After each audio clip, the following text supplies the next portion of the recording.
স্বাগত জানাচ্ছি সংবাদ যোগে। দিনের প্রধান সংবাদ এবং তার বিস্তারিত বিশ্লেষণ নিয়ে আপনাদের সঙ্গে আছি আমি মাহবুব হাসান। আগুনের পর বাড়তি নিরাপত্তার মধ্যেই চুরি হয়েছে বিমানবন্দরের কার্গো ভিলেজের সুরক্ষিত গুদাম স্ট্রং ভল্টে। সিলগালা এবং তালা ভেঙে একটি সরকারি সংস্থার জন্য আমদানি করা অস্ত্র চুরি যাওয়ার আশঙ্কা করছেন সংশ্লিষ্টরা। এই ঘটনায় বিমানবন্দর থানায় সাধারণ ডায়েরি করেছে বিমান। এ বিষয়ে ক্যামেরায় বক্তব্য না দিলেও কর্মকর্তারা জানান ঘটনা তদন্তে কমিটি করেছে বেসামরিক বিমান মন্ত্রণালয়। কথা বলি, চলুন। আমাদের সঙ্গে আজকে আছেন নিরাপত্তা বিশ্লেষক মেজর জেনারেল অবসরপ্রাপ্ত নাইম আশফাক এবং অর্থনীতিবিদ ডক্টর তারেক মোহাম্মদ শামসুল আরিফিন। আপনাদের স্বাগত জানাচ্ছি ৭১ সংবাদ যোগে। জেনারেল নাইম আশফাক, এই যে স্ট্রং রুমে বলা হচ্ছে যে সেখানে আর্মস ছিল এবং এখনো নিশ্চয়তা পাওয়া যায়নি যে আর্মস আসলে চুরি হয়েছে কিনা, কিন্তু সেখানে কিছু একটা হয়েছে এরকম একটা আঁচ পাওয়া যায় বা আশঙ্কা করা যায়। সেই জায়গা থেকে আপনি আসলে কি দেখেন, কি ঝুঁকি দেখেন? এটাকে নিছক চুরির ঘটনা হিসেবে আমি দেখব না, কারণ এটা এমন একটা স্পর্শকাতর জায়গাতে ঘটনাটি ঘটেছে যার সাথে দেশের ইমেজ, বন্দরের ব্যবস্থাপনা, সার্টিফিকেশন অনেক কিছু এর সাথে সম্পৃক্ত। বিসাইডস নিরাপত্তার তো অবশ্যই একটা বিষয় আছে, কিন্তু এর সাথে অন্যান্য যে আনুষঙ্গিক প্রত্যক্ষ এবং পরোক্ষভাবে যে বিষয়গুলো জড়িত তার যে ইম্প্যাক্ট, এই ইম্প্যাক্টটা কিন্তু অনেক বড়। সো এইখানে নিছক একটা চুরি হয়েছে এবং চুরির জন্য বা চুরির সন্দেহ হচ্ছে এইভাবে বিষয়টাকে দেখাটা কোনোভাবেই যৌক্তিক বলে মনে করছি না। এইটার জন্য আমরা যতটুকু শুনেছি বিভিন্ন তদন্ত কমিশন বা তদন্ত কমিটি গঠন করা হয়েছে। এই তদন্ত কমিটি এইটা যেন অন্যান্য যে সকল তদন্ত কমিটি গঠন করা হয় যার রিপোর্ট হয়তো বা সাধারণ জনগণ জানে না, এরকম যেন দায়সারা কোনো কমিটি যেন গঠন না করা হয়। দোষী ব্যক্তি যারা আছেন, দোষী ব্যক্তি তাদেরকে শুধু চিহ্নিত করলে চলবে না, তাদের সাথে পিছনে রুটে যেতে হবে যে কারা এর সাথে সম্পৃক্ত, কারা এই ইন্ধন দিয়েছে, কারা কারা সহযোগিতা করেছে, কাদের দায়িত্ব ছিল এইটাকে দেখভাল করার, এবং এক গ্রুপ আরেক গ্রুপের উপরে দোষারোপ করা, এইসব করলে চলবে না। এইটাকে অনেক সিরিয়াসলি, কারণ ন্যাশনাল সিকিউরিটি কনসার্ন যেমন আছে, ইমেজেরও একটা বিষয় আছে। সুতরাং প্রত্যক্ষ পরোক্ষভাবে যারাই এর সাথে সম্পৃক্ত হবে তাদেরকে সাধারণ পানিশমেন্ট দিলে হবে না। It has to be exemplary, দৃষ্টান্তমূলক শাস্তি হতে হবে, যাতে করে ভবিষ্যতে এইরকম কোনো ঘটনা যেন আর না হয়। আরেকটা জিনিস একটু বলতে চাচ্ছি, সেটা হলো সর্ষের ভেতরেও ভূত আছে কিনা এটাও বের করতে হবে, এবং এইখানে মার্সিলেসলি দেখতে হবে। এই কারণে বিকজ এর সাথে ন্যাশনাল ইন্টারেস্ট জড়িত। সুতরাং কোনো অবস্থাতেই কাউকে বাঁচানোর কোনো প্রচেষ্টা কোনোভাবেই, অথবা কোনো প্রভাবশালী মহলের চাপে কাউকে ছেড়ে দেয়া, এই অবস্থা যেন কোনোভাবেই না হয়। জি, ডক্টর তারেক মোহাম্মদ শামসুল আরিফিন, জেনারেল নাইম আশরাফ বলছিলেন যে এটা একটা যেমন সিকিউরিটি কনসার্ন, আরেকটি দিক হচ্ছে যে এটা একটা বিমানবন্দরের এক ধরনের আস্থাহীনতা। বিশেষ করে ধরেন ব্যবসায়ীরা কি করে আস্থা রাখবেন, কারণ এখানে বলা হচ্ছে যে ২৪ তারিখেও সেখানে আগ্নেয়াস্ত্র ছিল, মেশিনারিজ সহ গুরুত্বপূর্ণ কিছু ছিল, এবং সাধারণত স্ট্রং বলগুলোতে স্বর্ণ, হীরা, অস্ত্র, সফটওয়্যার, দামি পার্টস এগুলি রাখা হয়, যেগুলো কোনোভাবেই যাতে খোয়া না যায় এবং খুবই এটা নিরাপত্তা বিধান করা হয়। সেইখানে আসলে আপনি কি দেখেন অর্থনীতিবিদ হিসেবে, সেই ক্ষতিটা আসলে কত বড়? আসসালামু আলাইকুম রহমতুল্লাহ। আমাকে আমন্ত্রণ জানানোর জন্য ৭১কে ধন্যবাদ জানাচ্ছি।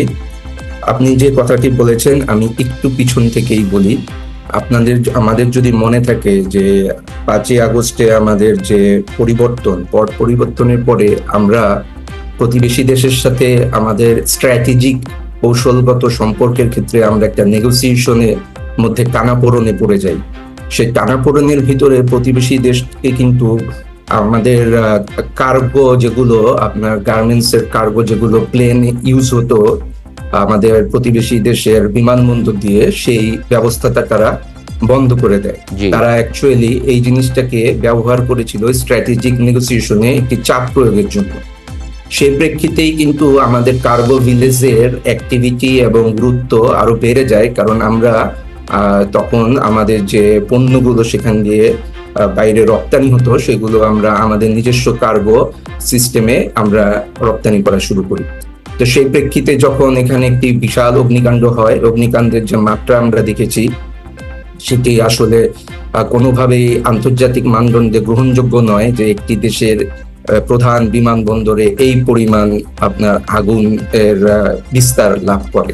তো সেখান থেকে আমাদের অনেক কিছুই চিন্তা ভাবনা করার ছিল, কারণ আপনি যদি সম্ভাবনার দিক থেকেও চিন্তা করেন, যেটা স্ট্যাটিস্টিক্যালি বলা হয় যে কোনো বড় ধরনের দুর্ঘটনা ঘটার সম্ভাবনা কত, যেটাকে আমরা স্ট্যাটিস্টিক্যাল ভাষায় লেফট টেইল রাইট টেইলে আমরা দেখি, যেগুলো খুবই কম সম্ভাবনা মূলক ঘটনা ঘটে। সেখানে যদি তার কিছুদিনের ভিতরেই আবার আপনার এই কার্গো ভিলেজের ভিতরে কোনো একটা ঘটনা ঘটে, যেটা আমাদের মেজর জেনারেল সাহেব বললেন যে আমাদের একটা ইমেজের কনসার্ন, ডেফিনেটলি অর্থনৈতিক দিক থেকে এটা অনেক বড় ইমেজের কনসার্ন। আপনি ব্র্যান্ডিং বাংলাদেশ যদি বলেন, আমরা প্রচন্ডভাবে রপ্তানির উপর নির্ভরশীল। সো রপ্তানি যদি আপনার বাধাগ্রস্ত হয়, সেই রপ্তানি আপনি একটা ইনসিডেন্ট ঘটলে অবশ্যই রপ্তানি বাধাগ্রস্ত হবে। কার্গো ভিলেজ দিয়ে আপনার অত্যন্ত গুরুত্বপূর্ণ জিনিসপত্র আমদানি রপ্তানি হয়, তার ভিতর ফার্মাসিউটিক্যাল একটা অন্যতম বড় জিনিস, এবং আরেকটি হচ্ছে আপনার যেগুলো ভেজিটেবল পেরিশেবল গুডস। এই মার্কেটগুলো আমাদের এখনো অনেকটা এস্টাবলিশ না। এই মার্কেটগুলো বেসিক্যালি আপনার যেগুলো আমাদের থেকে কম দূরত্ব মিডল ইস্টে যায়। তো এখানে আপনি কোনো ঘটনা ঘটলে এই প্রক্রিয়াটা অবশ্যই বাধাগ্রস্ত হবে। আপনার নিরাপত্তা অতিরিক্ত চলে আসলো ঘটনার পরে, আপনি পণ্য যাওয়ার সময় বাড়বে, লিড টাইম বাড়বে, এগুলোর জন্য তো আপনার বাণিজ্য বাধাগ্রস্ত হবেই। আরো লম্বা সময় যদি চিন্তা করি, আমাদের কিন্তু বর্তমান যে বিমানবন্দর সেটা কিন্তু এক্সপ্যানশন হচ্ছে। শুধু ইনফ্রাস্ট্রাকচার হলেই হয় না, সেটার ব্যবস্থাপনা অনেক বড় একটা বিষয়। বাইরে অন্য এক দেশ আছে যারা বিমান ব্যবস্থাপনা করে অনেক আপনার সার্ভিস এক্সপোর্টের মতো বিমান ব্যবস্থাপনা করে অনেক ইনকাম করে। আমাদের এই যে বিমানবন্দর এক্সপেনশন হচ্ছে, এই ব্যবস্থাপনাগুলো যদি আমরা সঠিকভাবে করতে পারি, আমাদের জন্য স্কোপ থাকবে ভবিষ্যতে বিমান ব্যবস্থাপনা সার্ভিস আমরা অন্য জায়গায় রপ্তানি করে আমাদের দেশের জনসংখ্যাদেরকে আপনার এমপ্লয়মেন্ট সুযোগ করে দেওয়া। আর আমার একটা জিনিস বলে শেষ করব, সদ্য আমাদের সামরিক সম্পর্কের ক্ষেত্রে কিছু আপনার পরিবর্তন আসছে আমাদের কৌশলগত। যেমন আমরা তুরস্কের সাথে আমাদের একটা আলোচনা চলছে, বিমান বাহিনীর প্রধান গিয়েছেন, তারপরে আপনার চীনের সাথেও আমাদের বিমান ক্রয় নিয়ে একটি আলোচনা হয়েছে। তো এখন স্ট্রং রুমে অস্ত্র এবং সফটওয়্যারের কথা যেটা বলা হচ্ছে, সেখানে কি অস্ত্র এবং সফটওয়্যার আছে সেটা কিন্তু আমরা এখনো জানি না। তো সেখানে এই ধরনের নেগোসিয়েশন যখন হয় বা স্ট্র্যাটেজিক যে আলোচনাগুলো হয়, অনেক সময় স্যাম্পল আসে, যেটা আমাদের প্রতিরক্ষা বিশেষজ্ঞরা এক্সপার্টরা দেখেন, তাদের পাইলট টেস্টিং করেন। এই জিনিসগুলো যদি চুরি হয়ে যায়, তাহলে ডেফিনেটলি সেখানে জাতীয় নিরাপত্তার অনেক বড় একটি বিষয় চলে আসে। তো এগুলো গভীরভাবে দেখার এবং চিন্তা করার সময় আমাদের এসেছে এবং করা উচিত বলে আমি মনে করি। জি, মেজর অবসরপ্রাপ্ত নাইম আশফাক, মানে সেই এই পর্যায়ে আসলে কি বলা যায়? যেমন সেখানে একটা সরকারি প্রতিষ্ঠানের জন্য সেখানে আমদানি করা অস্ত্র ছিল, সেটা 24 তারিখ পর্যন্ত অক্ষত ছিল বলে তারা সেটা দেখেছেন। পরবর্তীতে কিছু অস্ত্র সেই আমদানিকারক সেখান থেকে নিয়েছেন, বাকিটা ওখানে ছিল, অবশিষ্ট ছিল। সামনে নির্বাচন, আমরা জানি যে এর আগেও 5ই আগস্টের আগে পরে যে অনেক আর্মস, সরকারি আর্মস, সেগুলি বেহাত হয়েছে, সেগুলো উদ্ধার করাও খুব আশাব্যঞ্জক, মানে পরিসংখ্যান আমরা দেখিনি উদ্ধার করার ক্ষেত্রে। সেই জায়গায় আসলে আপনি কি দেখেন? যে আমি কোনো সেক্টরকেই বাদ দিতে চাই না। যে দুটো খুব জরুরি কথা বলেছেন জনাব তারেক মোহাম্মদ, এক নম্বর হলো যে স্ট্র্যাটেজিক একটা ইস্যু আছে অর্থাৎ আমরা আগে যেভাবে আমাদের পণ্য রপ্তানি করতাম দিল্লির মাধ্যমে, সেটা বন্ধ করে দিল। এবং বন্ধ করার পরে আমাদের প্রচেষ্টা ছিল আমরা নিজের ঢাকা থেকেই অথবা পরবর্তীতে চিরং থেকে এবং সিলেট থেকেই এই কার্গোটা পাঠানোর জন্য। এইটাকে ব্যাহত করার জন্যই এই ষড়যন্ত্র কিনা দেখতে হবে। আগুন লাগলো, যে আগুন যেখানে জিরো টলারেন্স হওয়ার কথা, যে কোনোভাবেই যেন আগুন না লাগে, সেটাও আগুন লেগে গেল। এবং কিছু কিছু তথ্য আমরা বাইরের থেকে যতটুকু শুনেছি যে কাউকে কাউকে হয়তো বাধা দেওয়া হয়েছে অথবা ডিলে করা হয়েছে অথবা এই টাইপের কিছু তথ্য আমাদের কাছে সাধারণ জনগণের কাছে এসেছে। সো এখানে অনেক ধরনের সন্দেহ করার অবকাশ রয়েছে, কোনোটাকেই আমি বাদ দিতে চাই না। নির্বাচন নিয়ে যে কথাগুলো বললেন, নির্বাচন নিয়ে এমনিতেই দেশের যে বর্তমান শান্তি শৃঙ্খলা পরিস্থিতি আছে, তার থেকে আরও খারাপ হওয়ার সম্ভাবনা আরও বেশি। কেন বেশি? কারণ হলো অনেকগুলো স্টেক হোল্ডার্স, আগে যেমন ছিল একজন বা দুজন, এখন কিন্তু অনেক স্টেক হোল্ডার্সের সাথে সম্পৃক্ত হবে, যার যার অবজেক্টিভ এইটা দেশীয় এবং বিদেশি যারা আছেন, বিশেষ করে ভারতের যে দৃষ্টিভঙ্গি টুয়ার্ডস বাংলাদেশ অথবা তাদের যে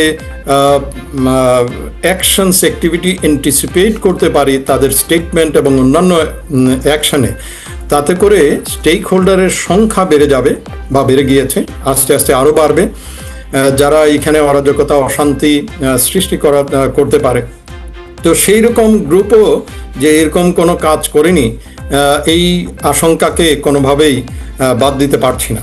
সো যারাই তদন্ত করছেন, বিভিন্ন হয়তোবা তদন্ত কমিটি হয়েছে, তাদেরকে কিন্তু সকল দিকটাকেই খতিয়ে দেখা উচিত এবং বের করা উচিত যে কারা এই কাজগুলো, দেশদ্রোহী কাজগুলো করছে। এই তথ্যগুলো যেন সাধারণ নাগরিক হিসাবে আমরাও পাই, যে কে করেছে, ষড়যন্ত্রটা কাদের মাধ্যমে হচ্ছে, তার পেছনের রুটটা কি, এই সকল উদ্দেশ্যগুলো কি, এই বিষয়গুলো যেন সাধারণ নাগরিক হিসাবে আমরাও যেন জানতে পারি। এবং সেই অনুযায়ী সাধারণ নাগরিকও সচেতন হবে, তারাও সম্পৃক্ত হওয়ার চেষ্টা করবে এবং সামাজিকভাবেও কিন্তু এটাকে প্রতিহত করার অনেক ধরনের উপায় আমাদের সামনে চলে আসবে। মানে এটা একটু নজিরবিহীন মনে হচ্ছে কিনা? কারণ একটা জায়গা পুড়ে গেছে, সেখানে সিসিটিভি পুড়ে গেছে, স্বাভাবিক, সেখানে আমার অনেক মূল্যবান জিনিসপত্র আছে, আমি সেখানে নতুন করে সিসিটিভি তো এমন কোনো বিষয় না, রকেট সায়েন্স নয় যে এটা আসলে অল্প সময়ে এটা ইনস্টল করা যায় না, সেগুলো বা ওখানে বাড়তি নিরাপত্তা এখানে 24 ঘন্টা কারণ রাখতে হবে, কারণ আমার পুড়ে গেছে অনেক জায়গায়, চারপাশে হয়তো নিরাপত্তা ঝুঁকি তৈরি হয়েছে। মানে এটা কি একটু অন্যরকম মনে হচ্ছে কিনা? অফকোর্স এটা অস্বাভাবিক বিষয়। যেটা আপনাদের প্রতিবেদনে যেটা দেখলাম যে 24 তারিখে ভল্ট রুমটাকে চেক করা হয়েছে এবং 24 তারিখে সকল দ্রব্যাদি যেটা ভল্ট রুমে ছিল তারা সঠিক পেয়েছেন এবং 24 থেকে শুরু করে 28 তারিখ পর্যন্ত তারা দেখেছেন যে জিনিসগুলো সব ঠিক আছে।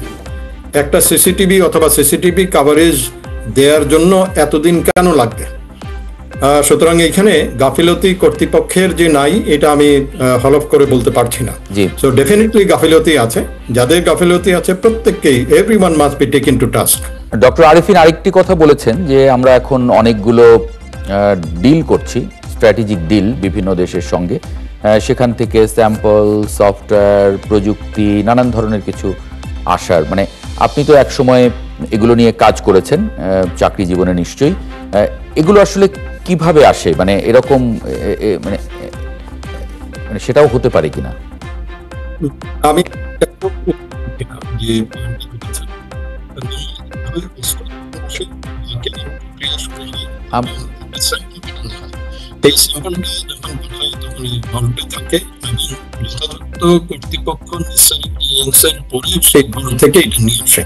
এই যে স্যাম্পল যেটা পাঠানো হলো এইটা খোয়া গিয়েছে কিনা আমি একটু ক্ষমা চেয়ে নেই, আপনি যদি আবার একটু শুরু থেকে বলেন, কারণ একটু কানেকশনের কারণে আমরা ভালো শুনতে পাইনি, খুবই গুরুত্বপূর্ণ বিষয় ছিলাম, এই কারণে আপনাকে আরেকবার একটু আমি ক্ষমা চেয়ে নিচ্ছি, আরেকবার একটু যদি বলেন। কোনো অসুবিধা নেই। জি, যে পয়েন্টটা বললেন এইটাকেও উড়িয়ে দেওয়া যাবে না। অর্থাৎ আমাদের অভিজ্ঞতা যেটা বলে, যদি কোনো অস্ত্র কিনতে হয় তাহলে প্রথমে যে কোম্পানি, ম্যানুফ্যাকচারের কোম্পানি এই অস্ত্রটা বিক্রি করতে চায় অথবা আমাদের বাংলাদেশের কোনো আইন ল এনফোর্সিং এজেন্সিকে দিতে চায়, তখন তারা প্রথমে একটা স্যাম্পল পাঠায়। এই স্যাম্পলটা যখন বাংলাদেশে আসার পরে এই ভোল্ট রুমে থাকে এবং সেই আইন শৃঙ্খলা রক্ষাকারী বাহিনীর যথাযথ কর্তৃপক্ষের অনুমোদন সাপেক্ষে যে ভোল্ট রুম থেকে সেই অস্ত্রটা নিয়ে আসে। এই স্যাম্পল যেটা আছে, স্যাম্পলটাকে টেস্ট হয়, টেস্ট হওয়ার পরে নেসেসারি ক্লিয়ারেন্স দিলে এবং অন্যান্য ক্রয় সংক্রান্ত বিষয়াদি শেষ করার পরে মূল চালানটা আসে। তো আমি নিশ্চিত না যে ভোল্ট রুমে যে কি ধরনের আইটেম ছিল, অস্ত্রগুলো কি ছিল এবং সেই অস্ত্রগুলো খোয়া গিয়েছে কিনা সেটাও তথ্যটা আমার জানা নেই। তবে এই যে তথ্য যেগুলো বললাম, এইটাকেও উড়িয়ে দেয়া যাবে না যে কোনো প্রকার কোনো ষড়যন্ত্র আছে কিনা যে এই অস্ত্রটা যাতে বাংলাদেশে না আসে, এইটাকেও আঙ্গিকে আনতে হবে, মানে তদন্তে আনতে হবে এই বিষয়গুলো। জি, অনেক ধন্যবাদ মেজর জেনারেল অবসরপ্রাপ্ত নাঈম আশফাক এবং অর্থনীতিবিদ ডক্টর তারেক মোহাম্মদ শামসুল আরেফিন। আপনাকেও ধন্যবাদ গুরুত্বপূর্ণ আলোচনায় যুক্ত হওয়ার জন্য। দর্শক, এই ছিল আজকের সংবাদযোগে। আগামীকাল ঠিক রাত 10টায় আবারও দেখা হবে নতুন কোনো বিষয় এবং তার বিশ্লেষণ নিয়ে। ৭১-এর সঙ্গে।